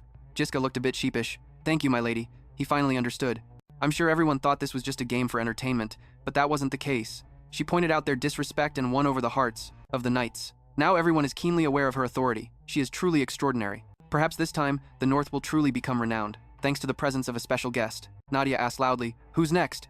Everyone started clamoring. Me, madam, pick me." "Hey, knock it off. Can't you see I was in line first?" Seeing everyone's enthusiasm, she generously declared, "Coming right up." Glenn secretly observed Nadia's actions. He too wore a satisfied smile at the situation. It was late at night when the study door creaked open and a mysterious figure stepped inside. That person rummaged through a pile of documents, as if searching for something. Having apparently achieved their goal, the mysterious figure let out a delighted laugh. That person was none other than Nadia herself. She thought to herself, "This entire family and all their ancestors should be thanking me." 4 days later, in the city of Balan, while searching through documents, Nadia suddenly grabbed a piece of paper and shrieked, "This document says that a dragon's lair has been discovered." The people present turned pale with fear upon hearing this. "What? Unsealing a dragon's lair is a disaster. We have only just secured this territory." Glenn also understood the gravity of the situation. "I knew it. Things have been going way too smoothly lately. But we are not abandoning this land because of dragons. We must find a way," she said with a determined voice. "You don't need to worry about that." "Far," Nadia proposed playfully. "Your punishment is that everyone here must drink 1 glass of alcohol, but is dead?" Nadia nodded to confirm. "Yes. It seems that after receiving the report, Count Antile didn't even bother to send anyone to investigate the lair, which means that Dragon's hoard will be ours. This huge windfall, suddenly falling into their laps, left Glenn stunned. How can so many wonderful things keep happening to us? It's unbelievable. In my entire life, I've never been this lucky." As if she had read his mind, she looked up with a proud gaze. "That's right. You're finally realizing just how lucky you are, aren't you? It's all thanks to me." After a moment, he suddenly realized something. "But how were you able to read this document?" Nadia was startled. "Pardon?" Aiden spoke up. "Ah, that's right. We also looked over that document. But we just thought it was some of Count Antile's scribbles, so we ignored it." Those words struck Nadia right in the heart. "I mean, I did write that with my left hand, but is my handwriting really that awful? No wonder 4 days passed and nobody mentioned it." She quickly tried to come up with an excuse.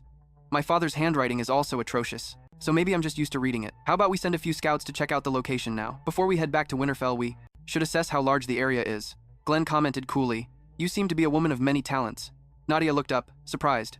"Excuse me?" He brushed it aside and ordered, It's nothing. Send a team to scout the cave immediately. A short while later, the group had quickly arrived at the location mentioned in the document. Standing before it, Glenn couldn't help but be in awe. He marveled to himself, I can't believe it. This fertile land now belongs to the House of Winterfell. But the problem was, a subordinate also came to report, we don't have enough farmers. We have many fields that have been left fallow for years. Without farmers to cultivate the land, Count Antiel imposed extremely high taxes, causing many to starve to death. Due to the food shortage, many farmers chose to leave the land. After hearing this, Glenn came up with a plan. We need to take advantage of the harvest season to prepare food for the army in case another war breaks out. But even if we move the farmers from Winterfell here, there still wouldn't be enough manpower to cultivate all of this vast land. Suddenly, Jiska spoke up. Marquis, we can force the farmers who fled the Antiel territory to return. As long as you give the order, I can lead the army to search the nearby mountains, I'm certain. They are living together in the same village. Nadia heard this and was a little worried, but if they've already settled down, and we force them to move, they might resent the Marquis. Wouldn't it be better to recruit them? That would naturally solve the manpower problem. Glenn was still quite hesitant. Not a bad idea, but would they want to settle here? Even if we lower the taxes, they probably won't trust us easily. The Antiel territory has long, and we force them to move, they might resent the Marquis. Wouldn't it be better to recruit them? Suddenly, Jiska spoke up. Marquis, we can force the farmers who fled the Antiel territory to return. What idea does she have now? Glenn asked. So, do you have any bright ideas? Nadia was quite surprised. He's asking me before I've even said anything. Been considered a cruel and unlivable place, it will take a lot of time and effort to earn the people's trust. I'm sure I can solve your problem, if you'll let me borrow the sword for a few days. Glenn was confused. You only need a sword? He recalled. This sword is the Lord's sword passed down to each head of the Winterfell family. It's the family's ultimate heirloom. What could she possibly do with this sword? His hand tightened on the scabbard. Nadia held out both hands ready to receive it. Thank you, my lord. But unexpectedly, Glenn walked past her and went to Fabian. Her voice faltered, not understanding why. Glenn. Lord's sword passed down to each head of the Winterfell family. It's the family's ultimate heirloom. What could she possibly do with this sword? It would be difficult to hold. Fabian is very good at heavy labor. You can give him orders. Nadia understood his intention. But unexpectedly, Glenn walked past her and went to Fabian. Her voice faltered, not understanding why. Glenn, he assessed. Based on my previous experience, you're much lighter than you look, she recalled. What previous experience? Could it be that time? I get it now, there's something different about Glenn. In a tavern, two people were talking. Have you heard? Glenn's assistant was curious. Heard what? The other person said. The whole town is talking about it? You still don't know? The story about Peter and the 10 gold bars, Vita and the 10 gold bars. One day, a new lord appeared in the Antiel territory. Whoever can pull out the sword will receive 10 gold bars. The new lord made a very tempting offer at the castle gate. Everyone wanted those gold bars, but no one had the guts to touch his lordship's sword. The people all thought it was a test. That sword isn't normal. His lordship must be testing everyone's loyalty, to see if anyone intends to seize his property. She's right, who would dare? Touching the sword with even a single finger would surely get you executed. This lord must be evil too. Just like the last one, all nobles are the same. Then one day, a brave young man appeared. I'll try to pull out the lord's sword. After that, the man actually pulled the sword out before the admiring eyes of all the people. Someone finally pulled out the lord's sword. They were worried. Oh no, this day has finally come. Poor guy. Then a cold voice rang out. Kneel, you who pulled the sword. Of all the people. Someone finally pulled out the lord's sword. They were worried. The lord. From then on, he lived a happy life thanks to the reward money the lord gave him. The end. Just like the last one, all nobles are the same. Then one day, a brave young man appeared. I'll try to pull out. Oh no, this day has finally come. Poor guy. Then a cold voice rang out. Kneel, you who pulled the sword. The assistant was impressed by this story. I never thought something like that would happen in real life. What a surprise. This is the reward the Lord bestows upon you. The Lord granted the young man a large amount of gold, and only Peter believed in the promise of, he even promised to drastically reduce the taxes. Maybe this year we can finally relax our... That's 3 times now. Suddenly a drunkard stood up and shouted, listen up everyone, let's raise our glasses. And the 10 gold bars also spread to other towns. Now all the migrants are returning to the city, muscles and live comfortably. Everyone there was happily eating and drinking their fill. Cheers. In the study, Nadia was busy handling her work, as assistants brought in documents one after another. My lady, the chief of the mountain village is requesting. Interesting woman. She's so proactive, it's as if in her past life she died with the sole wish of becoming a lord. Why is she trying so hard? For the Winterfell family? She said it's because she loves me, but if that's true, to be allowed to return here. Another person cut in. My lady, how should we repair the damaged weapons? Fabian held a scroll, looking extremely excited. We finally found the blueprints for Balin Castle. My lady? She calmly told them. Let me see. Meanwhile, Glenn was secretly observing Nadia. I never expected the inside to be like a maze. The previous lord was a very cautious man. He must have prepared thoroughly to deal with invaders.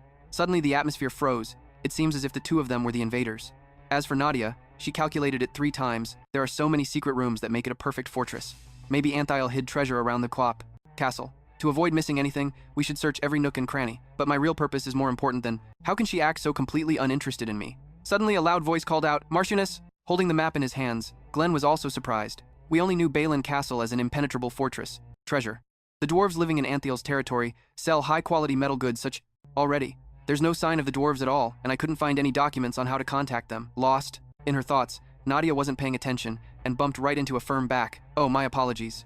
Then the three of them explored the castle together. Nadia looked at the map in disappointment. I thought I'd been through all the secret rooms. There's a crack here, and for some reason, the edge of the wall seems to be worn down too.